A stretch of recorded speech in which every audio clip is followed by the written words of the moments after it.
आपको बता दें अगली खबर, अधिकारी कर्मचारियों को मिल सकेगी पदोन्नति। एमपी में 6 साल बाद मिल सकती है पदोन्नति। आपको बता दें जीएडी में विधि विभाग से परामर्श कर किए नियम तैयार। 3 साल तक आरक्षित रखे जाएंगे एसटी एससी के पद। पात्र अधिकारी कर्मचारी नहीं मिलने पर नए सिरे से होगी गणना। आपको बता रहे हैं 6 साल बाद नियम तैयार। अनुमोदन के बाद कैबिनेट में होगा प्रस्ताव प्रस्तुत।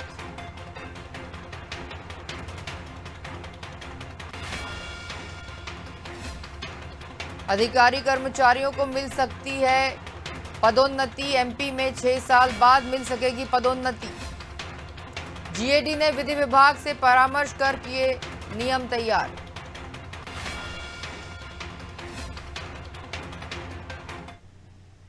इस खबर पर दुष्यंत से जानते हैं। दुष्यंत, जिस तरह से 6 साल बाद एमपी में पदोन्नति के अवसर मिल रहे हैं अधिकारियों को, कर्मचारियों को, जीएडी ने विधि विभाग से परामर्श कर नियम भी बना दिए हैं। क्या ज्यादा जानकारी है इस खबर पर, किस तरह से होगी ये पदोन्नति? बिल्कुल, देखिए कुछ जो पदोन्नति के नियम है वो तैयार किए गए हैं। विधि विभाग से परामर्श के बाद सामान्य प्रशासन विभाग ने पदोन्नति नियम 2022 तैयार किए हैं और इस पूरे प्रस्ताव को तैयार करके ये संकेत दिए हैं कि आगामी जो समय में अधिकारियों और कर्मचारियों को पदोन्नति की सौगात जो है वो प्रदेश सरकार दे सकती है। 6 साल बाद इस तरीके की कवायद जो है वो देखने को मिल रही है। 3 साल तक के ही जो आरक्षित पद हैं, 3 साल तक ही जो आरक्षित पद हैं वो रखे जाएंगे पदोन्नति के लिए और जो एससी एसटी के जो पद हैं उनको पदोन्नति के लिए यहाँ पर रखा जाना है। तो ऐसे में तमाम सारे प्रयास सरकार के हैं कि जो अधिकारी अब तक अपने पदोन्नति से वंचित रहे हैं उनको पदोन्नति जो है वो समय पर मिल जाए। इस बात को ध्यान में रखते हुए पूरा प्रस्ताव तैयार किया गया है। पात्र अधिकारी कर्मचारी नहीं मिलने पर फिर नए सिरे से जो गणना है अधिकारी कर्मचारियों की वो की जाएगी और उसके बाद पदोन्नति की एक बार फिर से सूची जो है वो तैयार की जाएगी।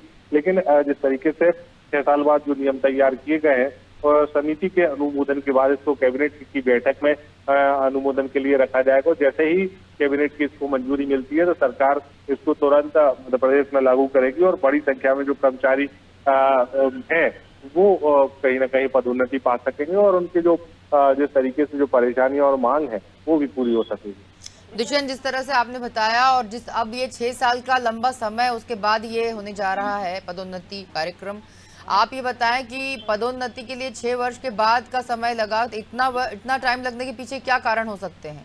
देखिए, पदोन्नति में आरक्षण का मुद्दा जो है वो सुप्रीम कोर्ट के पाले में है और सुप्रीम कोर्ट में जब पूरा मामला होता है तो उस दौरान सरकार किसी भी प्रक्रिया या किसी भी फैसला लेने में अक्षम होती है।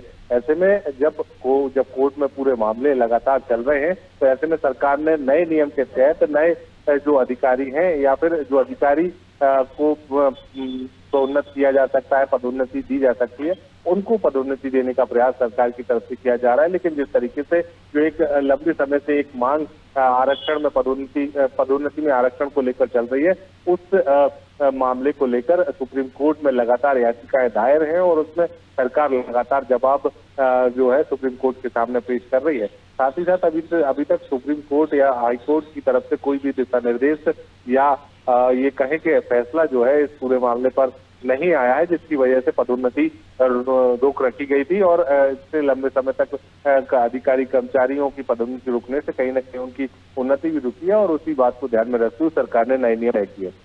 बहुत बहुत शुक्रिया दुष्यंत, सभी खबरों पर हमारे साथ जुड़े रहने के लिए और सारी जानकारी हमारे साथ साझा करने के लिए।